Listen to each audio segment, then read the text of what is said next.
When it comes to these really small, ultra tiny emulation handhelds, I have my limits. And under most circumstances, my limit is the original Miyoo Mini. If something is smaller than that, I'm usually not interested in it. But this one was just so cool looking, I couldn't pass it up. Today I'm going to be taking a look at the GKD Pixel 2. It's another one of these super small, sleek and stylish retro emulation handhelds along the same lines as the Miyoo Mini or the Trimui Brick. But how well does this thing actually perform, and is it even worth checking out? Let's find out. This thing is small, man. Even the packaging is tiny. It's no bigger than a deck of playing cards. And the art in the box reminds me of these bubblegum beepers that we used to have when I was a kid. Anybody else remember those? I got mine from Mech DIY, and the color I went with was the metal gray, but looking at some of the other color options, I really wish I had gone with this Gengar purple here. That thing looks absolutely sick. Inside the box you have the Pixel 2 itself and a little set of instructions. It does not come with a charge cable, so you're left to figure that out for yourself. It also comes with this little bag that has an optional screen protector.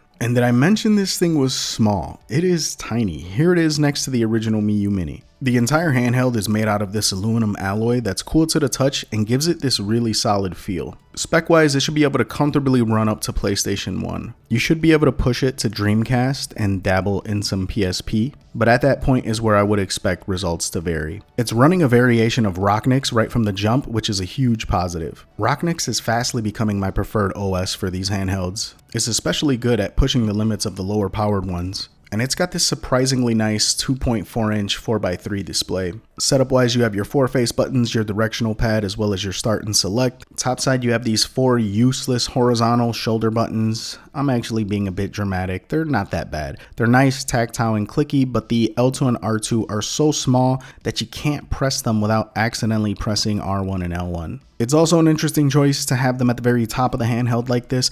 I would have much rather them be on a lip, kind of like how the Miyoo Mini is or the Trimui Brick, but variety is the spice of life, I guess, or something like that. Over on the one side, you have the power button, a menu button, as well as the battery indicator light. On the other side, you have your volume up and down and the micro SD card slot. And on the bottom, you have the speaker, the USB Type-C port, and the 3.5mm headphone jack. The directional pad feels perfect for a handheld of this size. The buttons themselves aren't particularly too small, but they're a tad bit crammed together. And I'm confused as to why this is the case, because if you look on this side of the handheld, you'll see that there's plenty of real estate there. They could have spread them out a little tiny bit more for a more comfortable experience. And did I mention this thing was small? Here it is riding the Trimui Brick, giving you even more context regarding its size. Powering up the handheld, I can't explain it, but for some reason, this thing made me want to pour a cup of tea, light a candle, listen to some lo-fi hip-hop. The entire aesthetic of this thing is cozy, comfort,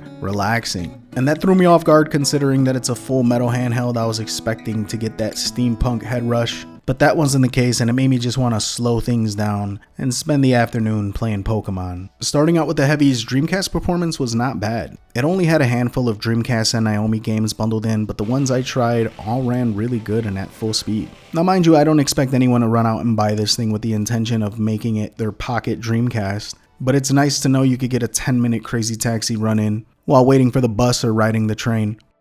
I was stunned to see that this thing actually had a DS simulator bundled in. And very similar to Dreamcast, it might not be the most ideal way to play DS emulation. It manages to not be half bad at doing it. And it's nice to know the option is always there. You want to play a little Nintendogs from time to time. PSP options were very limited as well. There were a lot of minis present, but you should get an overall solid experience running some of the more low resource heavy games.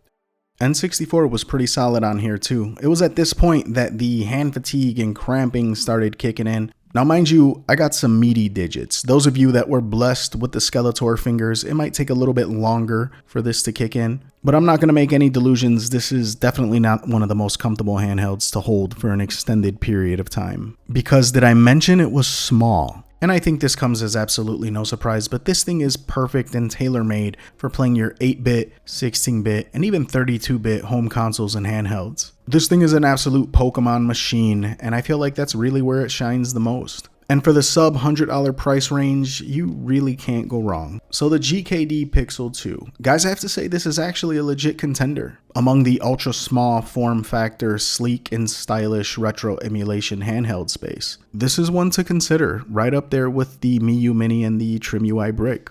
Personally, it's a tad bit too small for my liking. I feel that something like the Trimui Brick really manages to hit that sweet spot better than anyone else at the current moment. But you can't argue with aesthetics, and this thing gets an A+ in that regard. Sleek, stylish, pocketable, affordable, this thing checks a lot of boxes. And that puts it right in contention with those other guys. If you guys are interested in the GKD Pixel 2, I'll have links in the description below. Until next time, this is Ness, signing out.